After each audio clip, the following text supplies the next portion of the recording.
પ્રધાનમંત્રી રાષ્ટ્રીય બાલ પુરસ્કાર 2022 માટે સુરતની રબર ગર્લ અન્વીની પસંદગી થયા બાદ સોમવારના રોજ સુરત કલેક્ટરની ઓફિસ ખાતે અન્વીને વર્ચ્યુઅલી એવોર્ડ વડાપ્રધાન દ્વારા આપવામાં આવ્યો હતો।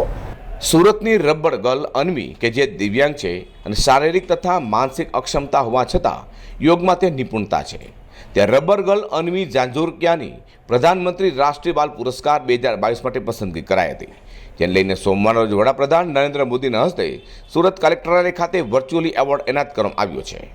સુરત અને ગુજરાત રાષ્ટ્રીય ફલક પર ગૌરવ વધારતી સુરતની દિવ્યાંગ દીકરી અન્વીને ઉપસ્થિત તમામે શુભેચ્છાઓ પણ પાઠવી હતી। પરિવાર માટે અને સમગ્ર ગુજરાત માટે ખરેખર ગૌરવ ગણાય એવી ઘટના છે કે આટલી નાની ઉંમરે સરકારશ્રીએ અમારા બાળકની નોંધ લીધી અને આજે એને રાષ્ટ્રીય બાલ પુરસ્કાર આપ્યો, એટલે ખરેખર આખું પરિવાર છે એના માટે ખૂબ ગર્વ અનુભવે છે।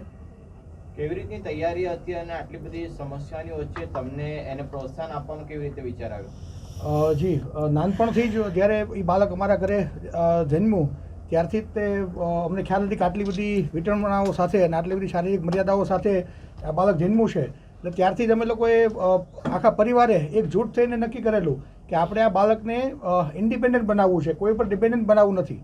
એટલે પછી એનામાં રહેલી આંતરિક શક્તિઓ છે એ સતત અમે શોધવા માટે પ્રયત્ન કર્યો, સતત એનામાં કઈ ખૂબી છે અને આપણે કઈ દિશામાં આગળ લઈ જઈએ, કઈ રીતે આપણે એને ઇન્ડિપેન્ડન્ટ બનાવી શકીએ તેની પર વિચારતા રહેતા।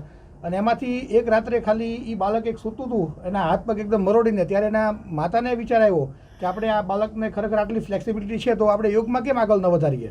અને પછી પરિવારની સાથ સાથે એની જે સ્કૂલ છે સંસ્કાર કુંજ જ્ઞાનપીઠ નરથાણ, એમાં પરેશભાઈ પટેલ જે છે એમના સહયોગથી અમે આ બાળકને યોગમાં આગળ લઈ ગયા અને ભગવાનની દયાથી અને પૂરા પરિવારના પ્રયત્નથી અને એની પોતાની અન્વીની પોતાની ઈચ્છાથી અને પોતાની શક્તિથી એને જે નોર્મલ બાળકો છે એ 7-8 વર્ષ પછી જે મુકામ હાંસલ કરી શકે તે મુકામ બાળકે ફક્ત 3 મહિનામાં હાંસલ કર્યો।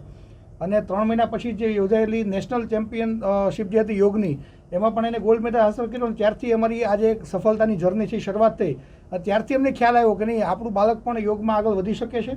એના માટે અમે તૈયારી માટે પછી એની જે કંઈ સિદ્ધિઓ હતી એની એક સરસ મજાની ફાઇલ બનાવી અને ફાઇલ અમે મંત્રાલય સમક્ષ રજૂ કરી અને 3 દિવસ પહેલાં જ અમને મંત્રાલયમાંથી ફોન આવ્યો કે તમારી ફાઇલ છે એક્સેપ્ટ થઈ છે ને આ વખતના વર્ષ 2022ના બાલ શક્તિ પુરસ્કાર માટે આનું સિલેક્શન થયું છે। સુરતનું નામ દેશભરમાં રોશન કરનાર રબર ગર્લ અન્વી જાંજુરકિયાને પ્રધાનમંત્રીના હસ્તે રાષ્ટ્રીય બાલ પુરસ્કાર 2022 એનાયત થતાં તેના માતા પિતા પણ ખુશખુશાલ થઈ જવા પામ્યા છે। અઝર કુરેશી સાથે પ્રકાશવાળા।